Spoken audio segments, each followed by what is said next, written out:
बिस्मिल्लाहिर्रहमानिर्रहीम, अस्सलाम वालेकुम। आज का हमारा प्रोग्राम फेफड़ों की सफाई यानी लंग्स डिटॉक्सिफिकेशन के ऊपर है। इससे पहले मैंने जिगर और गुर्दों की डिटॉक्सिफिकेशन के ऊपर प्रोग्राम किए जो आप लोगों ने बहुत पसंद किए, और उन्हीं प्रोग्रामों के नीचे एक साहब ने कमेंट किया कि डॉक्टर साहब, जिस तरह आपने किडनी डिटॉक्सिफिकेशन के ऊपर प्रोग्राम किया है, इसी तरह फेफड़ों की डिटॉक्सिफिकेशन के ऊपर भी प्रोग्राम करें, खास तौर पर ऐसे लोग जो सिगरेट नोशी करते हैं। तो आज का ये प्रोग्राम मैंने उसी फीडबैक के ऊपर ही तरतीब दिया है। आज का प्रोग्राम ऐसे तमाम लोगों के लिए है जो अपने फेफड़ों की सफाई चाहते हैं, ऐसे लोग जो सारा दिन बाहर धूल, धुआं और आलूदगी में काम करते हैं, ऐसे लोग जो सिगरेट नोशी करते हैं, ऐसे लोग जो सांस की एलर्जी, दमा, खांसी, सांस लेने में मुश्किल और बलगम का शिकार हैं। आजकल की जिंदगी में फिजाई आलूदगी इतनी बढ़ गई है कि तकरीबन हर बंदा किसी न किसी हद तक किसी एलर्जी या फिर फेफड़ों की वजह से परेशान नजर आता है। अगर हम अपने फेफड़ों का ख्याल नहीं रखेंगे तो फिर इससे दमा, बलगम की ज्यादती, बार बार खांसी और जुकाम की शिकायत होगी, सांस मुश्किल से आएगा,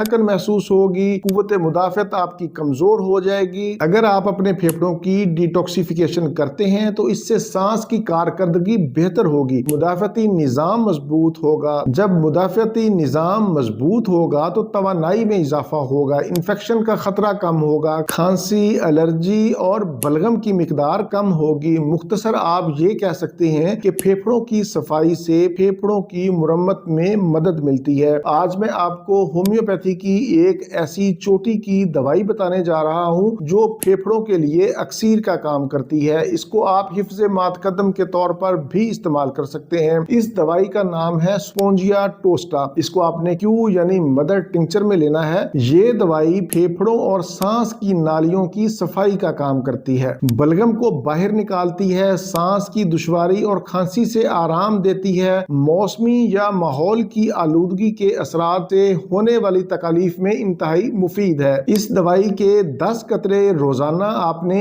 एक मरतबा आधे कप पानी में खाने से 30 मिनट पहले या खाने के 30 मिनट बाद इस्तेमाल करने हैं। इसको आपने 15 दिन इस्तेमाल करना है। अगर आपका प्रॉब्लम ज्यादा है तो आप इसको 1 माह तक भी इस्तेमाल कर सकते हैं, लेकिन फेफड़ों की सफाई और डिटॉक्सिफिकेशन के लिए या हिफ्ज़े मातकदम के तौर पर आप इस दवाई को हर 6 माह के बाद 15 दिन जरूर इस्तेमाल करें। 2 साल से कम उम्र के बच्चों को ये दवाई इस्तेमाल ना करवाएं। इसी तरह हामला खवातीन और दूध पिलाने वाली माएँ भी ये दवाई इस्तेमाल ना करें। ये था मेरा आज का मालूमाती प्रोग्राम फेफड़ों की डिटॉक्सिफिकेशन के ऊपर। प्रोग्राम से मुतालिक कोई भी सवाल हो तो आप नीचे कमेंट्स में पूछ सकते हैं। इसी के साथ मुझे इजाजत दीजिए, दोबारा किसी नई मालूमाती वीडियो के साथ आपकी खिदमत में फिर हाजिर होऊंगा। तब तक के लिए इजाजत। अपना, अपने अहले खाना और अपने दोस्तों का बहुत ज्यादा ख्याल रखें। अल्लाह हाफिज, वस्सलाम।